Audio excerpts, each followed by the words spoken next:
కొణిదెల శివశంకర వరప్రసాద్. ఆ వైబ్రేషన్ ఉంటుంది ఆ పేర్లో.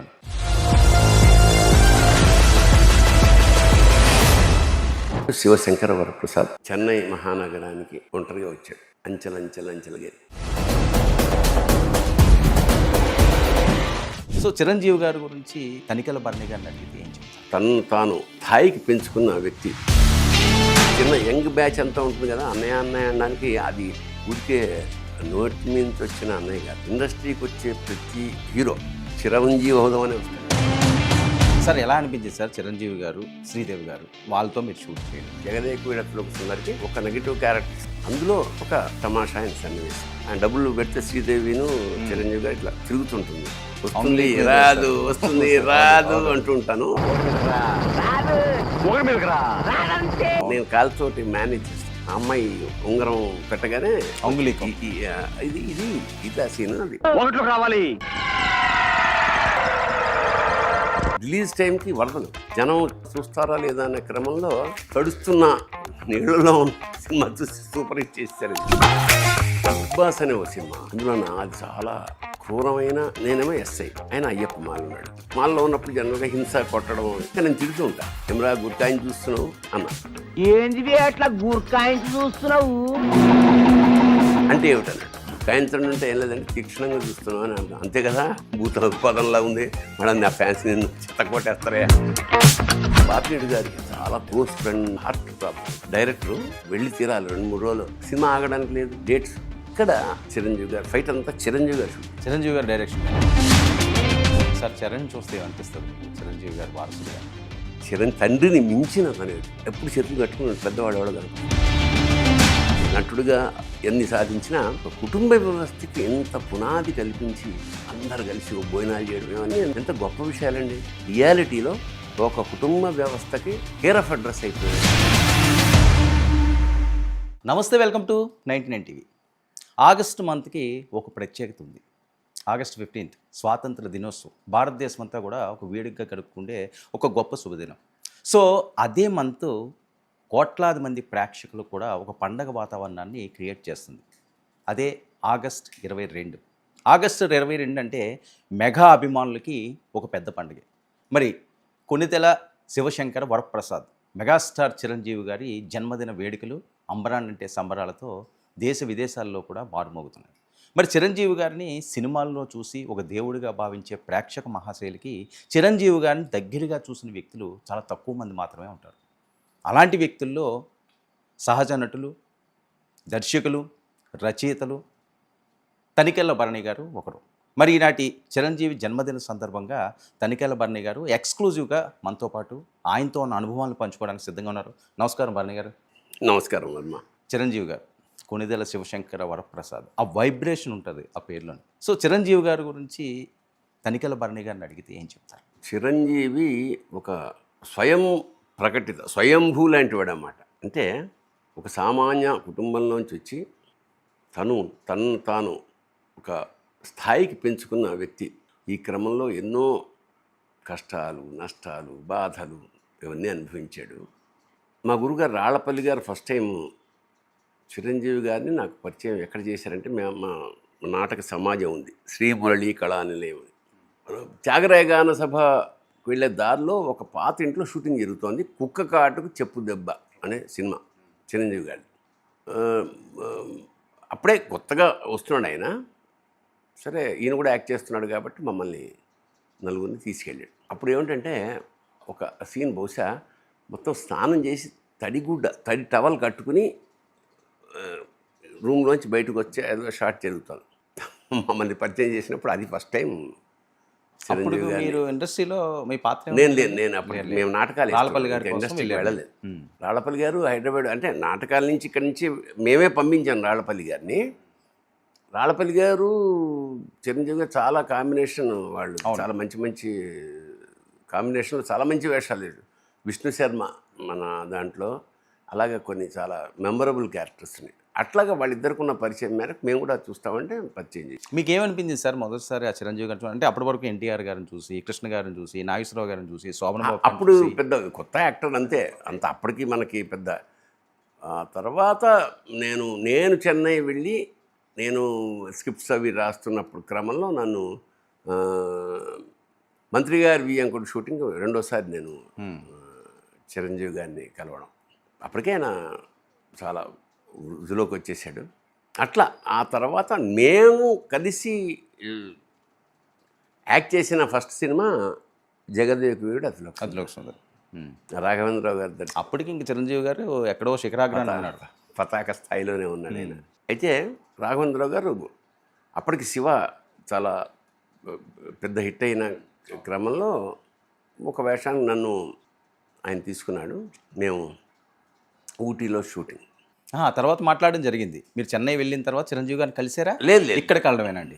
ఇది అంటే అంతకుముందు హలో హలో ఏదో సభల్లో కలిసినా కూడా అది పెద్ద గణించదగ్గది కాదు. ఎక్కువ కాలం పర్సనల్గా ఆయనతో ట్రావెల్ చేసింది. పర్టికులర్గా ఈ సినిమాకి జగదేక వీరుడు సుందరికి ఒక నెగిటివ్ క్యారెక్టర్స్, అమరీష్ పురి, ఆ గ్యాంగ్ అంతా రామిరెడ్డి, నేను ఇంకా నలుగురు ఉంటాం. అది చెప్పి శ్రీదేవి పైగా కాంబినేషన్ కూడా బ్రహ్మాండమైన కాంబినేషన్. సరే ఊటీలో అయితే నేను రచయితగా రాఘవేంద్రరావు గారికి పరిచయం కాబట్టి ఆ సినిమా జంధ్యాల సత్యానంద్ ఇద్దరు రాయాలి. జంధ్యాల గారికి ఒంట్లో బాగాలేని కారణంగా నన్ను తీసుకెళ్ళి నేను కొంత స్క్రిప్ట్ వర్క్ కూడా అక్కడ చేయాల్సి వచ్చింది. అందులో ఒక తమాషా అయిన సన్నివేశం ఏమిటంటే,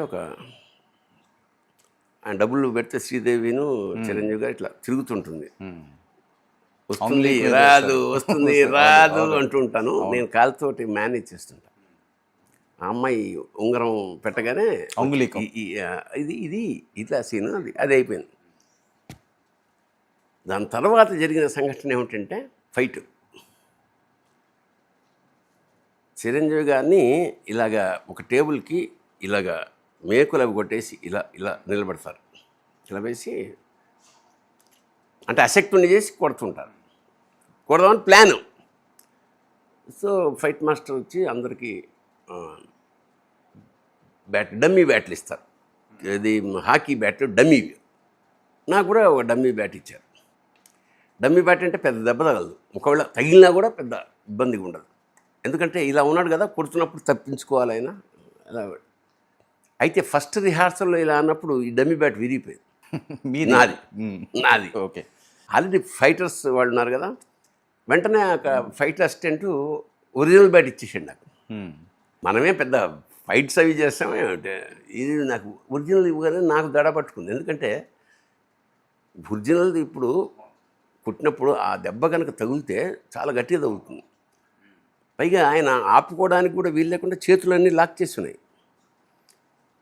నాకు కొంచెం ఇబ్బందిగా ఫీల్ అవుతున్నాను. నేను ఏమిటి అతను రిహార్సల్ చేస్తున్నాడు, దీంతో ఎలా చేయాలి, ఒకవేళ తేడా వచ్చేమన్నా చిన్న తగిలితే, నేనేమో కొత్త, ఆయనేమో అక్కడున్నాడు అని భయపడుతున్న టైంలో ఇది గమనించారు అశ్విని గారు.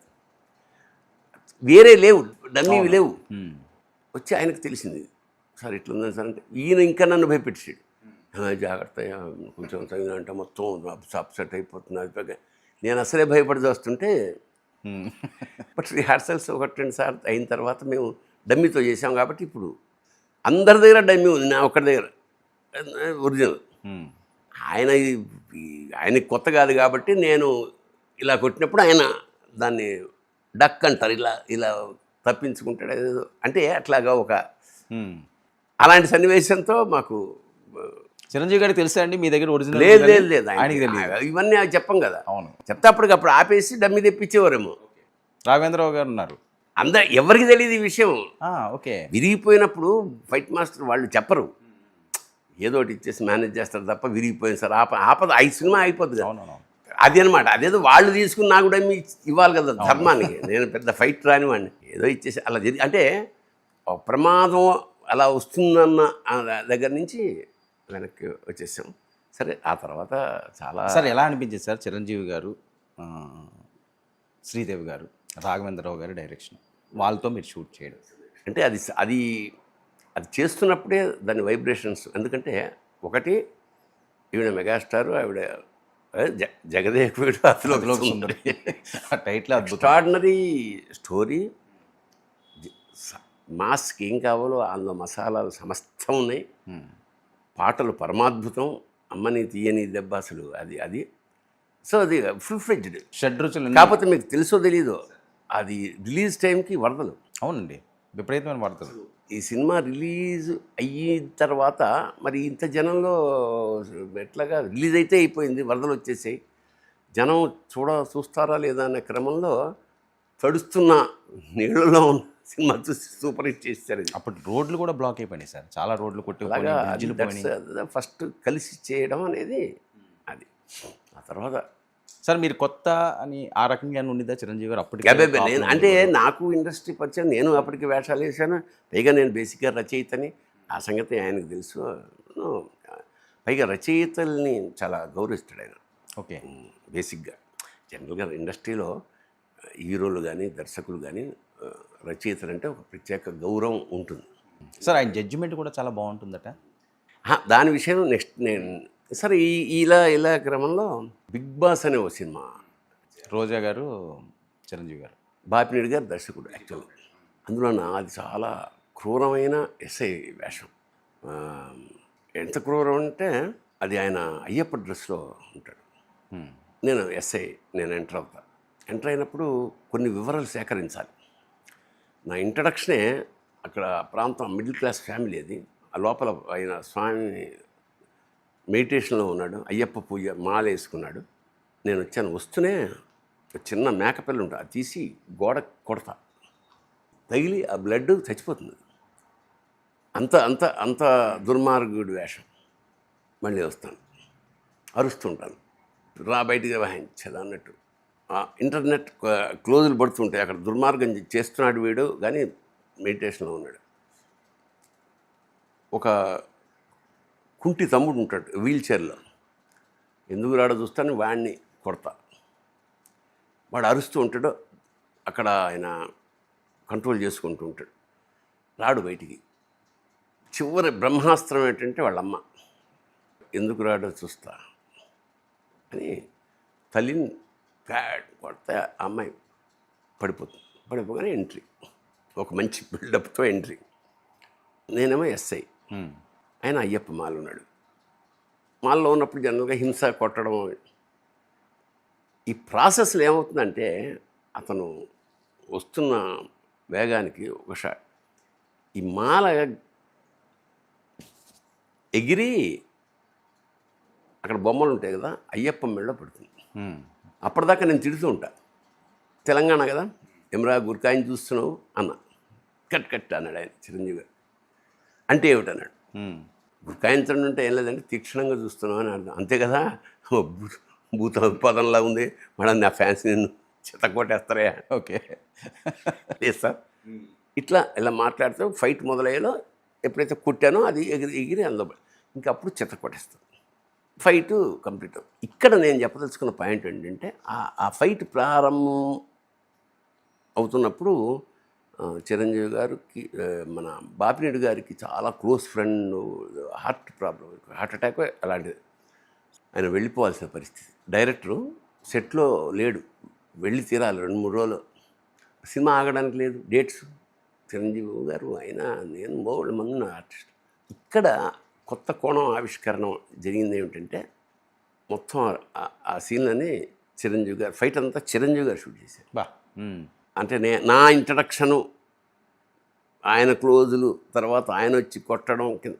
మీరు గమనిస్తే బిగ్ బాస్ సినిమా చూస్తే ఈ ఒక్క పోర్షను ఎక్స్ట్రాడినరీగా ఉంటుంది. అంటే టెక్నికల్గా అక్కడ ఉంటుంది. అంటే మిగతా సినిమా అంతా ఎలా పెడుతుంటే ఇది ఆ స్థాయిలో ఉంటుంది. చిరంజీవి గారి డైరెక్షన్ దానికి అది. అంటే మన సినిమా చూస్తున్నప్పుడు ఇదేంటి ఇది ఇక్కడ దాకా ఇలా ఉండి ఇక్కడి నుంచి అలా వెళ్ళిపోయిందంటే ఆయనకి టెక్నికల్ నాలెడ్జ్ అంత ఉంది. అవసరమైనప్పుడు అంత, అంటే పొదిలోంచి బ్రహ్మాస్త్రం తీస్తారు, అట్లా తీసి ఆ సినిమా ఇప్పుడు కూడా చూడండి చాలామంది ఫ్యాన్స్ ఆ పర్టికులర్ ఎపిసోడ్ మాత్రం ఈ మధ్య ఎప్పుడో మనం కలిసినప్పుడు కూడా దీని గురించి మాట్లాడుకో. అది ఒక విజయబాబు నాయుడు గారు తర్వాత వచ్చి ఆ సీన్లో ఇంకా అంతవరకే మాకు ఆ సినిమా. నేను ఒక రోజులో అవ్వలేదు, ఇంకో రోజు ఎక్స్ట్రాగా తీసుకుని ఇక్కడి నుంచి ఫోన్ చేసి నేను ఉంటున్నానని ఇంకో రోజు చేసి ఫినిష్ చేసి పంపించేసాను. ఈ టుక్ ద రెస్పాన్సిబిలిటీ. ఆ 3 రోజుల్లో అవగొట్టేసేసి నన్ను అంతవరకే నాకు తెలిసింది. ఆ తర్వాత సినిమా చూసాం కదా, సినిమా చూసినప్పుడు చెప్పే కదా ఇప్పుడు అక్కడ దాకా ఓ లెక్క, ఆ తర్వాత ఇంకో లెక్క అలాగ ఉంటుంది. ఏమనిపిస్తుంటుంది సార్? మీరు చాలా మందితో నటించారు కదా, చిరంజీవి గారికి వేరే వాళ్ళతో నటించినప్పుడు ఎలా అనిపిస్తుంటుంది మీకు ఆ డిఫరెన్స్? సార్ ఒకటేంటంటే ఆయన సంపాదించుకున్న కీర్తి ప్రతిష్టలు, పర్ఫార్మెన్సు, ఆ కమిట్మెంటు చూసినప్పుడు మనం ఇప్పుడు సడన్గా ఒక పెద్ద సెలబ్రిటీని చూస్తే మనకి ఏమనిపిస్తుంది? ఓ ఇలాంటి వాళ్ళతో మనం కూడా చేస్తున్నాం, ఆనందమే. అంతకన్నా ఏముండే. బట్ చాలా అంటే ఎక్కడ ఎవరిని ఎలాగ ఒక చాలా చక్కగా అందరినీ సాటిస్ఫై చేసే క్రమంలో ఆయన అందరితో చాలా ఫ్రెండ్లీగా ఉంటాడు. షూటింగ్లో చాలా ఫ్రెండ్లీగా ఉంటాడు. అంటే ఈ వాళ్ళు చిన్న పెద్దవాళ్ళు- యంగ్ బ్యాచ్ అంతా ఉంటుంది కదా, అన్నయ్య అన్నయ్య అనడానికి అది ఊరికే నోటి నుంచి వచ్చిన అన్నయ్య కాదు. ఒక్కటి మాత్రం ఖచ్చితంగా చెప్తానండి, ఇండస్ట్రీకి వచ్చే ప్రతి హీరో, కొత్త హీరో ఎవరైనా సరే చిరంజీవి అవుదామనే వస్తాడు. ఎవరినైనా అడగండి ఇంటర్వ్యూలో 99% ఆయన డ్యాన్స్ చూసో, ఆయన చూసో, అది చూసో వస్తానని అంటాడు. ఆ తర్వాత చాలా ప్రయాణాలు చేశాం. బట్ ఎలాంటి వాటి మీద ఆయన ఎక్కువగా డిస్కస్ చేస్తుంటాడు సార్? జస్ట్ మేడ్ ఏమైనా కూర్చున్నప్పుడు ఆ గ్యాప్లో కానీ? ఆయన మామూలుగా మనం మన భోజనం చేస్తుంటే భోజనం మీద, దేని మీద పెద్ద ఒక్కటి మాత్రం సత్యం, ఆయన ఉన్నంతసేపు ఎంటర్టైన్ అంటే సరదాగా ఉంటుంది. అట్మాస్ఫియర్ని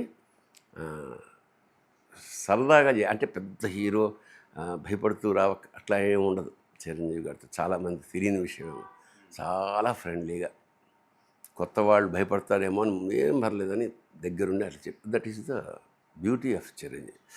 సరే, ఈ క్రమంలో నేను ఈ పుస్తకం ఇక్కడ పెట్టడానికి రీజన్ ఏంటంటే ఆయనకి చాలా ఇష్టమైన దీని పేరు నక్షత్ర దర్శనం. ఓకే. నక్షత్రాలంటే స్టార్స్. ఏ స్టార్స్? మన భారతదేశంలో ఉన్న అన్ని రంగాల్లోని ఉత్కృష్టంగా ఉండే సింగర్స్, మ్యూజిషియన్స్, యాక్టర్స్ అందరి మీద నక్షత్రాలు అనంతం కదా. ఇది ప్రస్తుతానికి కొన్ని రాశాను. ఇది చిరంజీవి గారి మీద కూడా నేను రాసి పబ్లిష్ చేశాను. తర్వాత ఒకసారి కమెడియన్స్ అందరినీ, బ్రహ్మానందం, నేను, Venumadhav, Ali,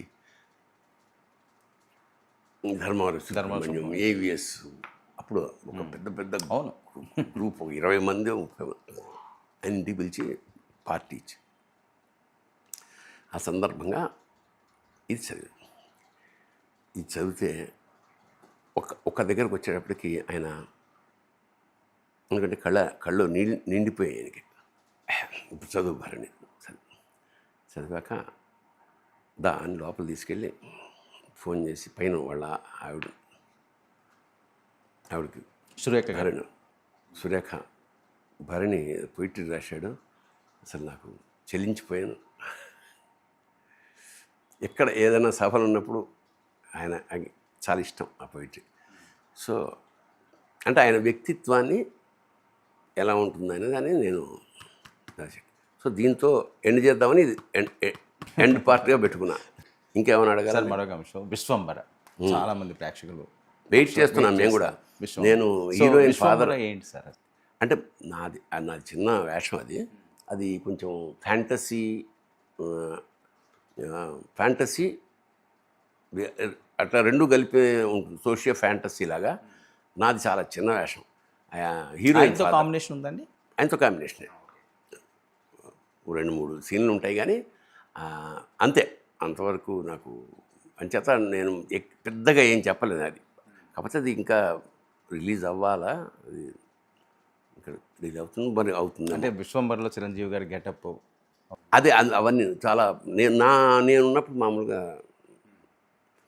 middle class man అలాగే ఉంటుంది. 2-3 సీన్లలో ఉంటాను కాబట్టి దాని గురించి పెద్దగా నాకేమి. సార్, కుక్క కాటుకు చెప్పు దెబ్బ, అది పరిచయం. బిగ్ బాస్, జగదేక్ వీరుడు, అతిలోక సుందరి. ఇన్ని సంవత్సరాల తర్వాత విశ్వంబర ఎలా అనిపిస్తుంది అసలు చిరంజీవి గారిని అప్పటి ఇప్పటికీ చూస్తే? చెప్పే కదండి ఆయన బేసిక్గా అంటే కొన్ని క్వాలిటీస్ ఫ్రెండ్గా ఉండే క్వాలిటీస్ ఉన్నాయి, అవి మారవు. అంచేత ఎక్కడున్నా ఆయన చుట్టూ 10 మంది ఉంటారు, ముఖ్యంగా యంగ్ జనరేషన్ వాళ్ళు. ఇవన్నీ నటుడు, చాలా మంచి నటుడు, కింద నుంచి పైకి వచ్చాడు, స్వశక్తితోటే సమస్తం సాధించాడు, పద్మభూషణ్ దాకా వచ్చినప్పుడు అతని సంస్కారం ఏంటంటే చాలామంది నాకు కూడా పర్సనల్గా ఫోన్ చేసి భరణి వచ్చింది, తప్పకుండా ఫంక్షన్కి రా, ఏదో ఫంక్షన్ ఏర్పాటు చేసి, అవసరం లేదుగా సెక్రటరీ చేసేయచ్చు, చేస్తుంటారు ఫోన్లు అవసరమైతే. అవును. అవసరం ఆయనే చేసాడంటున్నా. అవును సార్. ఇంటికి పిలుస్తుంటారా సార్ ఎప్పుడైనా ఫంక్షన్స్ లాంటివి ఉన్నప్పుడు. అంటే నేను అడగబోయేది ఏంటంటే, అప్పుడు బిగ్ బాస్కి ఇన్ని సంవత్సరాల తర్వాత ఇప్పుడు విశ్వంభరుడికి ఆ డిఫరెన్స్ పెద్ద తేడా ఏముండదండి. సేమ్, ఎందుకంటే చాలా గొప్ప విషయం కదా సార్, చాలా రేర్ కదా. అదే ఆ వ్యక్తిత్వం మారకపోవడం అనేది. అప్పుడు ఎంత ఆప్యాయంగా నన్ను ఆదరించాడో సేమ్ అలాగే చాలా చిన్న చితక ఆర్టిస్టులందరికీ తెలియకుండా ఎన్ని సహాయాలు చేశారో చెప్పలేం. అవన్నీ మనం చెప్పుకోకూడదు, గుప్త దానాల్లాగా. ఇవన్నీ పక్కన పెడితే నేను అబ్జర్వ్ చేసి అందరూ అనుసరించాల్సిన ఒక ఎలిమెంట్ అయింది. మీరు అన్నట్టు శివశంకర వరప్రసాద్ ఒక ఇండివిజువల్ చెన్నై మహానగరానికి ఒంటరిగా వచ్చాడు. అంచెలంచెలుగా చాలామంది ఉన్నారు అట్లా, కింద నుంచి వచ్చి పైకి వచ్చి పెద్ద స్టార్స్. బట్ ఇక్కడ ముఖ్యంగా మనందరం నేర్చుకోవాల్సిన కుటుంబ వ్యవస్థని ఆయన ఎంత అద్భుతంగా తీర్చిదిద్దాడంటే, తల్లిదండ్రుల్ని గౌరవించడం, తమ్ముళ్ళని ప్రేమించడం, తన అన్న వాళ్ళందరూ అంటే ఒక పెద్ద, ఇప్పుడు ఆ కుటుంబం వాళ్ళని చూస్తే అంటే ఇలా ఉండాలి కదా. ఇప్పుడు అంత పెద్దగా అయ్యాక అంతమంది హీరోలు, అంత కుటుంబం, ఏ పండగకైనా అందరూ కలిసి ఉండడం, ఆప్యాయంగా ఉండడం, ఒకళ్ళకి ఏదైనా కష్టం వస్తే మొత్తం కుటుంబం అంతా ఏకమై వాళ్ళ కోసం తాపత్రయపడ్డం, ఇవన్నీ ఒక ఉమ్మడి కుటుంబపు పరాకాష్ట. నేను చిరంజీవిలో ఆయన అద్భుతమైన మాట అది అంటే అబ్బా ఇలా ఉంటే బాగుంటుంది అని ముచ్చటే. ఎప్పుడైనా వాళ్ళందరూ బెంగళూరు ఏదైనా పండుగ, ఆయన బర్త్డే అలాంటి సందర్భాల్లో బెంగళూరుకి ఎక్కడికి వెళ్ళినా సరే వాళ్ళు ఒక 50 నుంచి 100 మంది ఉంటారు. వాళ్ళే దోశలు వేసుకోవడం, వాళ్ళే ఇవన్నీ బయట నుంచి చూసి సరదాగా ఒక దశలో ఈర్ష్య కలుగుతుంది. ఇలా ఉండాలి కదా కుటుంబం అంటే. ఒక ఆదర్శ కుటుంబానికి చిరంజీవి గారి ఫ్యామిలీ, దానికి కారణం ఈయన, మూల విరాట్ ఈయన. అలా ఉండడం వల్ల కుటుంబం అంత విస్తరించి అంత సమున్నతమైన ఒక స్థానానికి తీసుకొచ్చినా కూడా ఇంకా కలిసి ఉండడం అనేది, నటుడిగా ఎన్ని సాధించినా ఒక కుటుంబ వ్యవస్థకి ఎంత పునాది కల్పించి అంత స్థాయికి తీసుకెళ్ళి, తెలుగు వాళ్ళందరికీ కాదండి, భారతీయులందరికీ, ఇండియాలో ఉన్న ఎందుకంటే మన సంస్కృతి కదా, ఆ సంస్కృతి పట్ల ఉమ్మడి కుటుంబపు ఆ ఛాయలు, అంటే తను, కొడుకు, కోడలు, పెద్ద వంటిల్లు, అందరు కలిసి భోజనాలు చేయడం, ఇవన్నీ ఎంత గొప్ప విషయాలండి. ఏదో సినిమాల్లో చూపించే కథలు కాదు కదా, రియాలిటీలో ఒక కుటుంబ వ్యవస్థకి ఒక కేర్ ఆఫ్ అడ్రస్ అయిపోయాడు చిరంజీవి. సార్ చరణ్ చూస్తే ఏమనిపిస్తుంది మీకు చిరంజీవి గారు వారసుడిగా? సార్ చరణ్ గురించి చెప్పాలంటే, చరణ్ చాలా గొప్పవాడు సార్. చరణ్ నాకు నిజంగా చెప్పాలంటే తండ్రిని మించిన తనేడు, తండ్రికి తండ్రిని మించిన తనే వినయంలో. నిజంగా మరి ఆ సంస్కారం ఎట్లా వచ్చిందో తెలియదు, కానీ నేను చిరుత అనే సినిమాలో నేను ఫస్ట్ చేసిన తర్వాత ఆచార్య సినిమా ఎప్పుడు చేతులు కట్టుకుని పెద్దవాడు ఎవడో కనపడతాయి. సార్ మీరంతా ఆయనతో అలా ఎప్పుడు అలా ఆ స్థాయిలోనే మాట్లాడు. నేను చిరంజీవి గారు చెప్పాను, సార్ ఆయన మీరంటే ప్రేమ కదా సార్, మీరంటే భక్తి అని. తండ్రి పట్ల ప్రేమాభిమానాలు కదండి, భక్తి శ్రద్ధలు ఉన్న కొడుకు చరణ్. ఇది ఎట్లుంటుందంటే, ఇప్పుడు నేను చెప్తుంటే భజన చేస్తే నాకేమొస్తుంది, మనకి వ్యక్తిత్వాన్ని, ఒక వ్యక్తిత్వం. ఇప్పుడు చిరంజీవి గారి కుటుంబాన్ని చూసి నేను ఆనందపడుతూ ఇలాగ అందరూ ఉండాలని అంటే ఏమొస్తుంది, అది నేర్చుకోవాలి సార్. అలాగే ఒక కుర్రాడు రామ్ చరణ్ లాంటి వాడు తండ్రి పట్ల, తల్లిదండ్రుల పట్ల అంత వినయంగా, అంత గౌరవంగా, కోడలందరూ. సో అది చూసి ఆనందపడి ముచ్చట. ఇప్పుడు నాకు కొత్తగా నేను సాధించాల్సింది, భజన చేయాల్సింది ఏం లేదండి. This is the facts of life. అది అంచేత చిరంజీవి ఎంత నటుడో, సినిమాకి ఎంత చేశాడో అవన్నీ పక్కన పెడితే సమాజంలో ఉమ్మడి కుటుంబపు వాల్యూని అక్కడికి ఆకాశానికి పెంచేసిన వాడు చిరంజీవి.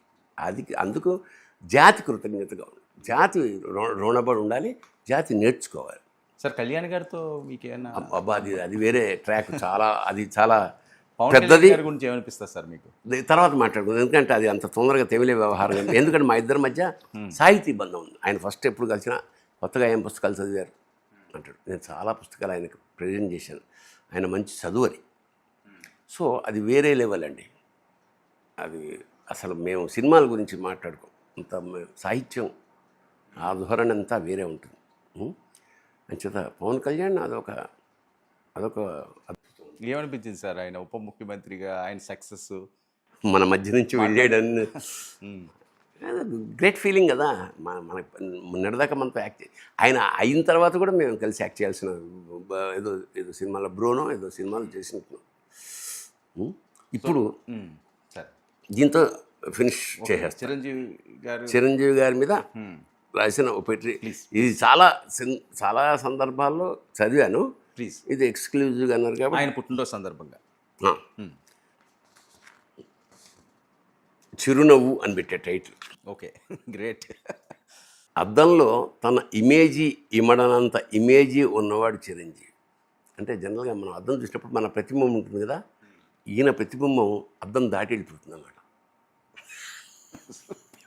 అంత ఇమేజ్ ఉంది. అద్దంలో తన ఇమేజ్ ఇమడినంత ఇమేజ్ ఉన్నవాడు చిరంజీవి. అతనికి పాండీ బజార్ తురాయి చెట్టు నీడా తెలుసు, మౌంట్ రోడ్ ఎండా తెలుసు, కష్టసుఖాలు. శాంతాభవన్ సాంబార్ పరిమళం, పూర్ణ కిళ్ళీ కొట్టు పుదీనా ఘాటు శివశంకర వరప్రసాద్కి తెలుసు. అప్పట్లో వెళ్ళిన వాళ్ళు శాంతాభవన్ చాలా ప్రసిద్ధమైన హోటల్. అదే ప్లాట్ఫారం మీద ఆ చివర ఒక పెద్ద పళ్ళెం పెట్టుకుని ఈ పూర్ణ కిళ్ళీ కొట్టి, అంటే కొట్టేం కాదు, అది ప్లేటే. సో ఈ అసిస్టెంట్ డైరెక్టర్లందరూ ఒక గ్రూపు, డైరెక్టర్లందరూ ఓ గ్రూపు, ఆర్టిస్టులందరూ ఓ గ్రూపు, ఇట్లా ఒక్కొక్క చోట నిలబడుతూ ఉండేవాళ్ళు అన్నమాట. అందులో ఈ పుదీనా కిళ్ళీ కొట్టుకి ఆపోజిట్గా వీళ్ళు నిలబడి ఈయన దగ్గర అప్పుడప్పుడు అప్పు తీసుకుంటుండేవాడు కిళ్ళీ. ఓకే, అప్పుడు మరి అప్పటి పరిస్థితి అది కదా. చాలామంది నటులు మెరీనాలో ఆశలకు నీళ్ళు, మెరీనా బీచ్ అని ఉంది, ఫ్రస్ట్రేషన్ వచ్చిన వాళ్ళు చాలామంది అందులో పడిపోయారు కూడా. మెరీనాలో ఆశలకు నీళ్లు వదిలేస్తే ఇతను మటుకు ఫుల్ స్టాప్ పెట్టకుండా కామాలు పెట్టుకుంటూ పోయాడు. అవకాశాల గుర్రం సర్రున పక్క నుంచి దూసుకుపోతుంటే తాడు పట్టుకున్నాడు, కంఠం పట్టుకున్నాడు, చివరికి జూలు పట్టుకున్నాడు, ఇక దిగడు. శరీరాన్ని గొడ్డును చేసి చాకిరీ చేయించాడు. ఇక్కడ ఆయనకి కళ్ళనీళ్ళు వచ్చింది. ఫిజికల్గా శ్రమ. శరీరాన్ని గొడ్డును చేసి చాకిరీ చేయించాడు, మెదడును తెడ్డును చేసి విచిత్ర సాగరాన్ని దాటించాడు. విలన్ అయ్యాడు, కమెడియన్ అయ్యాడు, హీరో అయ్యాడు, స్టార్ అయ్యాడు, మెగాస్టార్ అయ్యాడు, ప్రతి ఇంట్లోనూ మెంబర్ అయ్యాడు, సింగిల్ నంబర్ అయ్యాడు. పిల్లలకి అన్నయ్య, కన్నెలకు కన్నయ్య, కుర్రాళ్ళకి ఫ్రెండ్, ఫైనల్గా ఓ లెజెండ్. గడప దాటని బామ్మ దగ్గర నుంచి కడుపులో పడ్డ బిడ్డ వరకు చిరుయ హీరో. సూపర్ సార్, నిజంగా కళ్ళు చెమురుస్తాయి ఆయనకి. ఎందుకంటే ఇంతలాగా ఆయన్ని ఆవిష్కృతం చేయడం అన్నది చాలా తక్కువ మంది చేయగలుగుతుంది. ఆయనతో ఉన్న పరిచయం దృష్ట్యా. అంచేత చిరంజీవి గారికి జన్మదిన శుభాకాంక్షలు. నేనన్నట్టు సార్, మీరు వెండితెరకి ఎంత చేశారో మా అందరికీ తెలుసు, కుటుంబ వ్యవస్థకి ఎంత చేశారో ఇప్పుడు నేను చెప్పాను. అంచేత రెండు విధాలుగా జాతి మీకు రుణపడి ఉంటుంది. శుభం భూయాత్, శివోహం. థ్యాంక్ యూ సో మచ్ బర్నీ గారు, మీ విలువైన సమయాన్ని కేటాయించినందుకు. ఇది చిరంజీవి గారి జన్మదిన సందర్భంగా తనికెళ్ళ బర్నీ గారితో స్పెషల్ ఇంటర్వ్యూ. మరో అతిథితో మరో ఇంటర్వ్యూలో కలుద్దాం. Stay tune to 99 news.